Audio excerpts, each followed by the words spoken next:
Highway के उसी सुनसान रास्ते से एक ट्रक जा रहा था। रात के अंधेरे में सफेद साड़ी पहने अचानक एक औरत ट्रक के सामने आ जाती है। ट्रक ड्राइवर उसके नजदीक पहुंचकर ब्रेक लगाता है।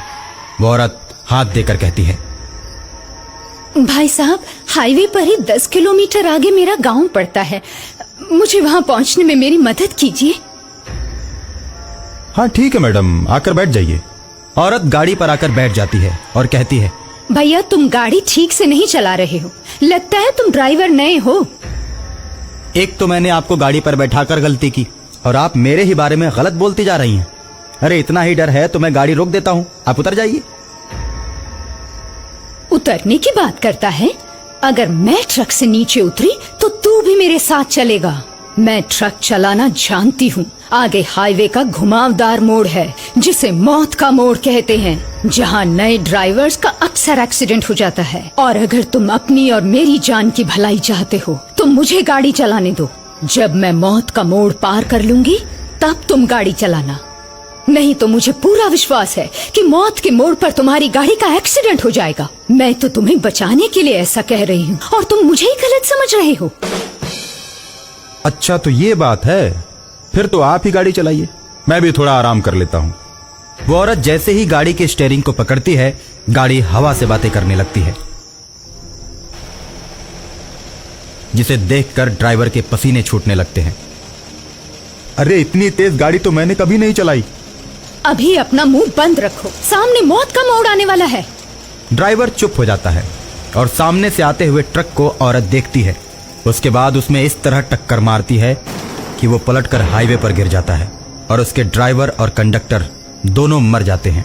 जब ट्रक ड्राइवर वो दुर्घटना होते हुए अपनी आंखों से देखता है तो उसकी चीख निकल जाती है, मैडम जी ये आपने क्या कर दिया?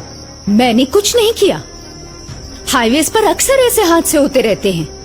मौत का मोड़ जैसे जैसे नजदीक आता जाएगा हादसे होते जाएंगे, और इसीलिए मैंने तुम्हें ड्राइविंग सीट से हटाया, वरना तुम चलाते तो अब तक हम मारे जाते और वो ट्रक निकल गया होता। लेकिन जब मैं गाड़ी चलाती हूँ तो इस मौत के मोड़ पर बहुत सी गाड़ियों को टक्कर मार के उन्हें गिरा देती, लेकिन मेरी गाड़ी का बाल भी बांका नहीं होता।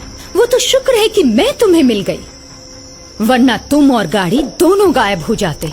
इसलिए कहती हूँ कि चुपचाप बैठो, मेरा दिमाग घुमाने की कोशिश मत करो। एक तो ये रास्ता उबड़ खाबड़, दूसरी तरफ ये घुमावदार मोड़, और तीसरी तरफ तुम।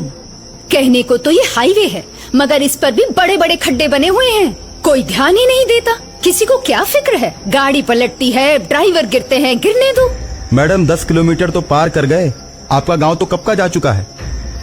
मैंने तुमसे झूठ बोला था। वो देखो सामने से गाड़ी आ रही, उसका भी ड्राइवर नया है, देखो कैसे चला रहा है।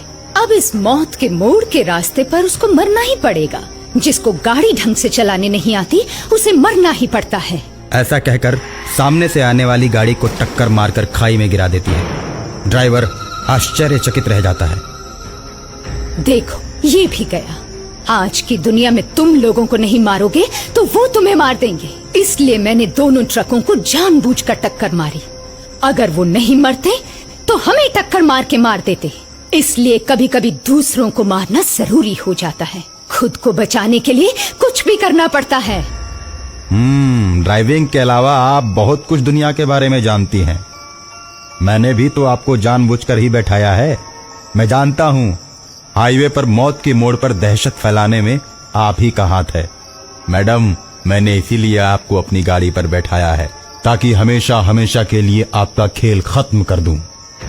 मेरे अंदर भी एक औरत छिपी हुई है, ये देखो। और उसके बाद औरत चुड़ैल के रूप में बदलने लगती है। उसका चेहरा बहुत ही भयानक हो जाता है और वह ड्राइवर की गर्दन में अपना दांत गड़ा देती है।